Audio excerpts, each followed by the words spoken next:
How's everyone doing today? I'm be talking about the new film Weapons that I saw last night, and I really enjoyed it. I really liked watching it. It wasn't really, as much as I thought it would. It didn't have any, it didn't have more of a horror aspect than I thought it would. Looking at the trailer or looking at what it was like, I thought it was going to be more mysterious. I didn't actually think we'd get to know what happened to the kids, where they ran off to until like towards the very end.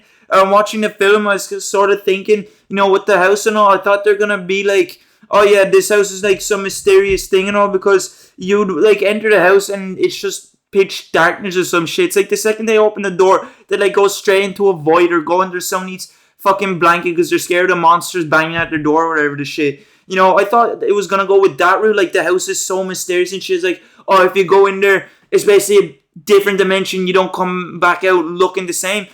But it wasn't. It was kind of a bit of a letdown, a bit disappointing. It just ended up being some random ass family's, gaff. It's like I thought it'd just be something else, but I didn't think that's not really like a huge complaint of the movie. I guess it's just like, oh, I didn't think it was this. It was something else. It subvert my expectations. But anyways, I also liked how it manages to blend kind of horror and humor. I didn't think there'd be any comedy in this. Like I thought it'd just be horror and that's it, but no. There's like scenes where I remember like one funny scene that I remember actually. It's towards the end of the film. There's this scene where a dude is like basically he's getting attacked by another guy in this gaff, and he keeps like punching him. He knocks him out and all, and the dude still keeps getting up. So the dude that's defending himself, he's like one of the main characters, and the guy he's fighting is a junkie. So the junkie, every time he knocked the junkie out, he like sent him unconscious. He'd be like there sleeping and all, and then he'd get back up, start screaming at him, and then he'd get knocked out again. And at some points it got to a point where he was screaming, and then the dude grabbed him, fucking suplexed him across the room. I thought that me and my friend were laughing hard at this. Is like screaming, and then next cause just them fucking getting thrown across the room. And even the guy was like, jinkies, this guy's like obsidian armor or some shit. He can't go down. Like, I keep punching him and he's like a fucking erect cock, just keeps going back up. Like, what's going on here? So yeah, I'm glad there's scenes like that. There were some scary scenes. I will say the movie did, like, I didn't think it'd be as much, like I did say I didn't think it'd be as much horror as it was. It was still pretty good. It still actually managed to keep me on edge and shit. Nearly, like, there was a lot of scenes where it's just on edge. When the junkie first goes into the house, I'm just like thinking that get the fuck out quick, bro. Those kids, when the scene where the mom and dad stood up, it was like, all right, so we have a guest. We haven't made him dinner yet, honey. We go make him. Yeah, that scene, I was fucking like shitting myself because I thought they're like gonna grab him and kill him and all. And it's like I like the way how it's done in this movie. It's like they're not showing you what's happening until like later on. It's kind of like they're giving you breadcrumbs. It's like a snowball. It starts off small, then it gets big. Towards the end, is it showing you everything? It's actually doing like what you done back in the day in school, show and tell. It's showing you, but not telling you shit. And I think that's really sick. I think it's really cool when movies just don't like show as little as possible, because I think like the fear of the unknown is really effective way to like scare your audience when you're making a horror movie. Like there'd be scenes where people were like, the mother would come out of the house and you couldn't really see her face or anything. The way she was walking to me, I thought it was pretty creepy and shit. Maybe looking back, it was a bit goofy, but I thought it was a bit weird and like creepy. And like I thought she was gonna go to the car and like stab her, so she didn't. And then when she got in the car, that kind of made me more on edge. I'm like, okay, how the fuck did she get in the car first of all? I'm like, what's she gonna do now? Like stab her across the neck or some shit? It's like, no, she just need to get a lock of hair or whatever the fuck. I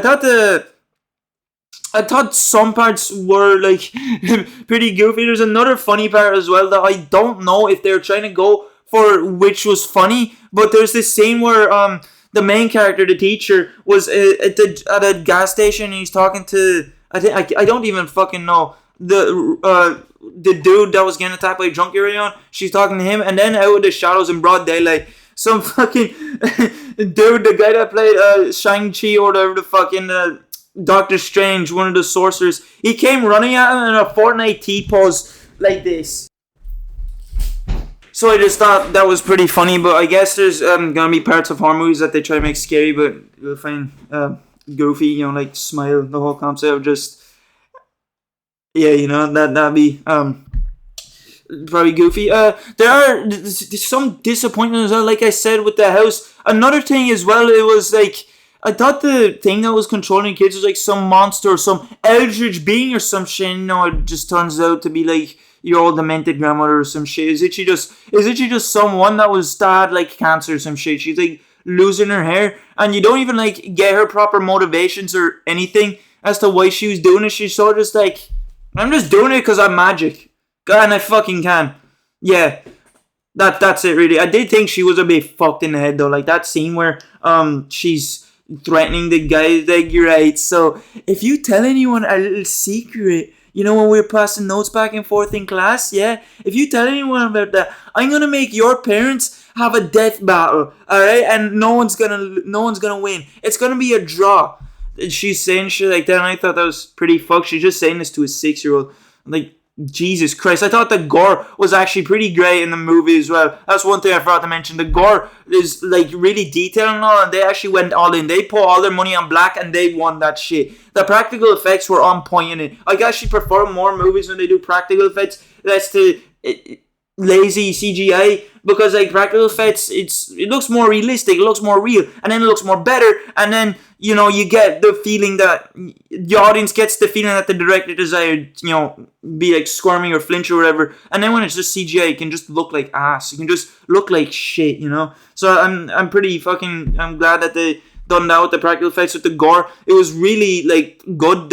Probably like the best scene with the gore in it was the scene where she was running. Oh yeah, this is another fucking funny scene I keep mention. So I guess to some point at the movie where the kid does like this grandmother's magic stuff, because earlier on in the movie she was basically the main villain. I can't remember her name. It was like Malgus or some shit like that. Malgus was basically showing Alex, the main kid, the little 6-year-old. He was showing Alex how she does it. She wraps the hair around a stick, and then she snaps it to make him go crazy, and she dips him back in water to make him go timid. It's like, I snap your leg, you go mental. I make you wet, you go calm. So there was a scene where Alex does that trick, and he snaps the stick and gets all the kids to turn on her, and then she literally just says, "Oh no!" and then she like starts running, but she does it like such a funny way. I just thought it was like funny. She's like running through random people's houses. She'd be like running, screaming her head off, opening and closing doors behind her. She'd go through some dude's house, she'd walk through and they'd be like, "Oh, okay, cool." And then the other kids, they'd just fucking crash through the windows, coming after her like like they're trying to evacuate or some shit. It's like FBI or some shit. Shut up. It's like they're trying to evacuate a whole city because someone planted a nuke in one of the buildings or whatever the fuck. And I thought it was kind of funny. She's just sort of like running through houses and shit for no reason. There's this one part in the chase sequence where she was running through someone's back garden. Some dude mowing his lawn, and he's like, "Oh yeah, it's just a regular day in Normalville, It's some crazy woman who probably forgot her meds is being chased by all of her one night stands results. I thought, shit like that. I just thought it was pretty funny. I kind of seen it from like a more a different perspective. I don't know what the word is, but I'm just wondering, why did she feel the need to just run through a bunch of random houses? She could have like run around in circles, and it still would have been funny as fuck. She could have like ran just straight away from them. I don't know. I thought the movie was great. It wasn't as great as I thought it was. I mean, it wasn't what I thought it was, but I still think that's great. The characters are solid. The horror aspect and comedy aspect was solid. And between this and Bring Her Back, those two films came out this year. I don't know. I feel like Bring Her Back kind of has, I guess, a stronger story and is kind of taking itself more seriously. And then with Weapons, it's like all in. It's the gore. I think I'd probably pick Weapons because the horror aspect, I think they really nailed the horror aspect.